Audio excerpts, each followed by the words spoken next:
what do you mean by Okay, that? Mike, all right. What I was referring to in that long conversation was what the victim's attorney said. More than a decade ago, President Trump kicked Epstein out of Mar-a-Lago, and he was one of the only people, one of the only prominent people, as everyone has reported, not President Trump, but everybody about him, that he was willing to help law enforcement go after this guy who was a disgusting child abuser, sex trafficker, all the allegations. That's what they heard. So the president was helpful in that. I don't know if I use the right terminology, but that's common knowledge and everybody knows that. So this is much ado about nothing. Did the president tell you this specifically about his involvement?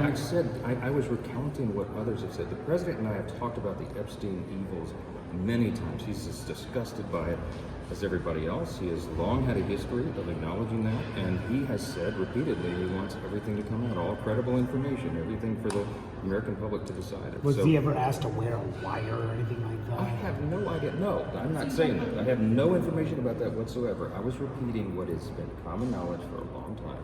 The president was helpful in trying to get Epstein, for the law enforcement to go after Epstein. That's always been my understanding. That's common knowledge. It's the public's understanding. I was not breaking news there. Okay. What I'm trying to emphasize is that the president is as disgusted about this as everyone is. All people of good conscience. We heard from the victims last week. It was gut-wrenching to hear their accounts. Many of them came out here and did it to a broader audience, to the public.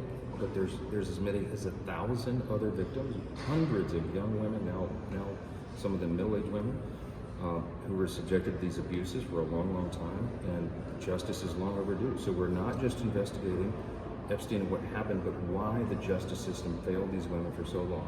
That is why the House Oversight Committee is on this so aggressively, and as you saw, the latest developments, I think Chairman Comer and some other members are going down to Florida. They're going down to the Epstein estate to look at visitor laws at the estate. By the way, none of this is encompassed in the discharge petition gathering. This is what the Oversight Committee is tasked to do. That is what they are doing in a bipartisan fashion. You have very aggressive members on both sides of the aisle that are on it, and we are greatly comforted by that. So we fully support it. Okay, thank you, guys.